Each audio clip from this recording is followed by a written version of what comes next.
And this is not so hard because thanks to the iPod, thanks to the free market, it's easier and easier to learn stuff. So I actually put together some reading lists, and then there's some audio stuff, because there's people who just literally don't have the time. If you want to know, look, you know, I know the Fed's all wrong, but I don't get all the arguments, or I don't understand some of this lingo. Well, for Campaign for Liberty, I put together some reading lists to start with introductory stuff, because you look, there are a billion books and a billion audio files and a billion articles. What in the world, where do I even begin? So I've sort of gone, you know, here's what you should start with, and then next, and then next. So I linked to that on my website, the articles page, tomwoods.com. It's also linked at Campaign for Liberty. So we can all learn. I mean, I'm always reading more. I'm always learning something every day. You know, I go to LouRockwell.com, I go to Mises, I go to all these great informative sites. I read the blog at Campaign for Liberty. We can always be learning more.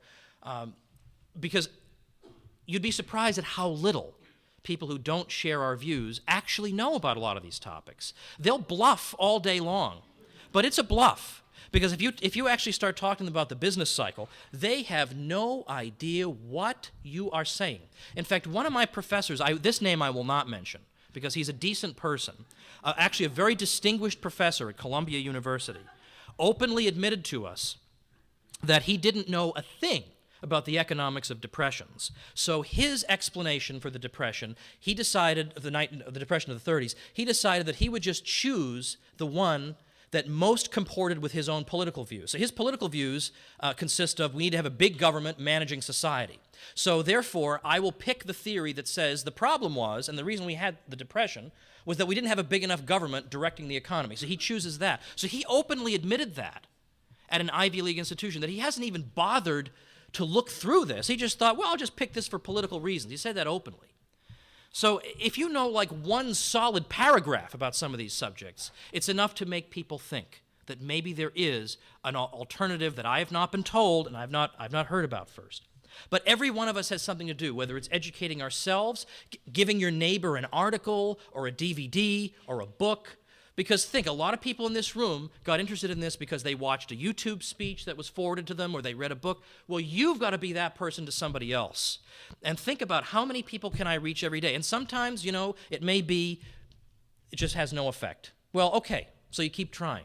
But this is the sort of thing we need to do. And some people are great organizers, some people are good writers, some are good public speakers. We need people who can do all these things. We need people of wealth who can make donations to good causes that'll get the freedom message out there. Whatever it is, you need to find out how you fit into this great division of labor. And if you can't think of anything to do, just ask any of the organizers in this room. They'll find something for you. I guarantee you that.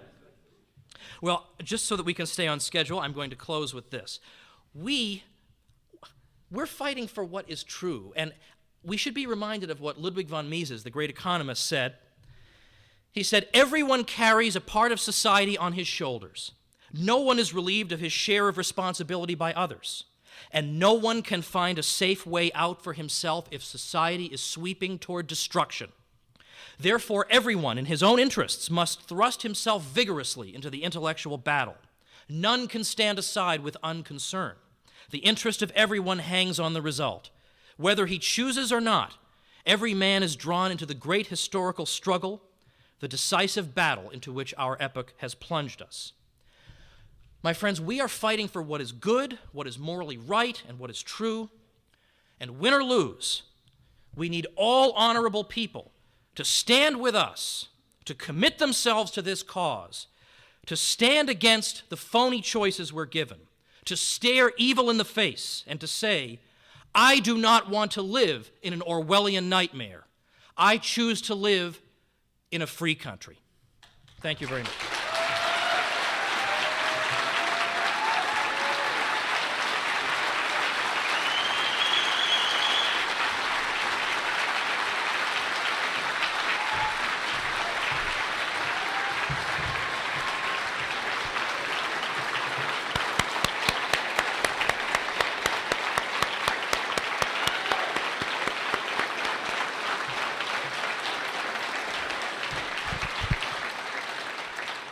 You are wonderful, Mr. Woods. My beloved husband and previous congressional candidate Michael Delavar spent 10 hours in the last 4 days to donate this wonderful portrait of Dr. Paul, signed by him, for the auction tomorrow night. I hope to see you there, and here is Anthony Gregory, your editor-in-chief for Campaign for Liberty and the MC for tonight.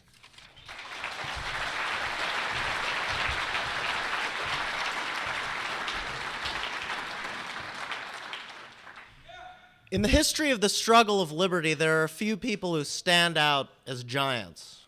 There are a few who, not just for their dedication to principle and their consistency and integrity, but their impact, their willingness to commit so much of their time to fight for what they believe to be right, to fight for a free country. You know, in the 1970s, when Ron Paul was first in Congress, he warned about this stuff. He wasn't just warning, you know, a few years ago or 10 years ago, but for decades. And he was warning about the U.S. empire, how our interventionist foreign policy would lead to blowback. And when he was vindicated on 9/11, he kept telling the truth. He kept opposing preventive war and torture and destruction of our Bill of Rights. He stood up to Rudy Giuliani in that great debate in South Carolina, sending shock waves through the country. He did not back down. And it turns out he was right, and even though more and more people realize this about Iraq, it doesn't seem to matter, you know, even though we have a new president. Likewise, for decades, he took to a cause, along with all the other causes of individual freedom and civil liberty and constitutionally limited government, a cause that was seen as obscure, as Tom has mentioned, for probably about a century now. He stood for sound money. He stood for the idea that the central bank inflating away the currency was empowering an unconstitutional government and impoverishing the American people, especially the poor and middle class.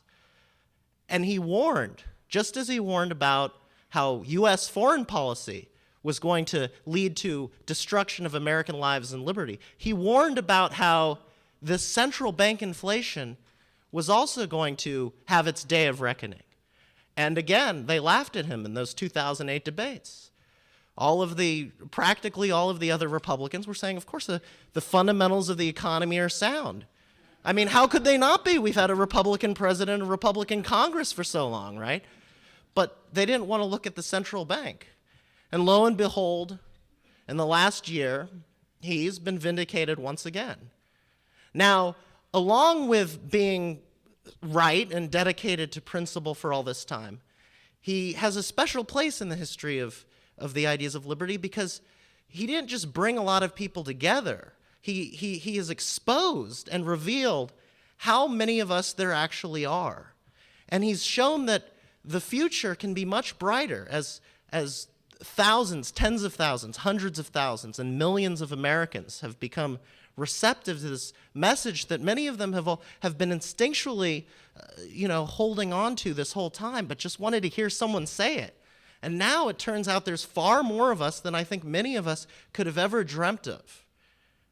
Ladies and gentlemen, it is my tremendous honor to introduce one of the greatest Americans in the history of political life and the ideas of freedom. I really mean that. Ladies and gentlemen, Dr. Ron Paul.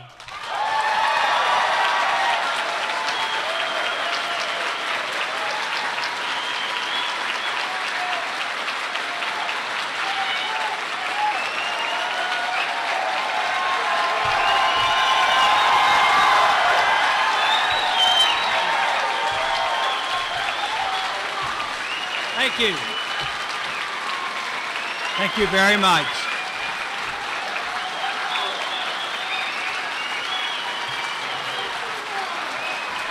Thank you.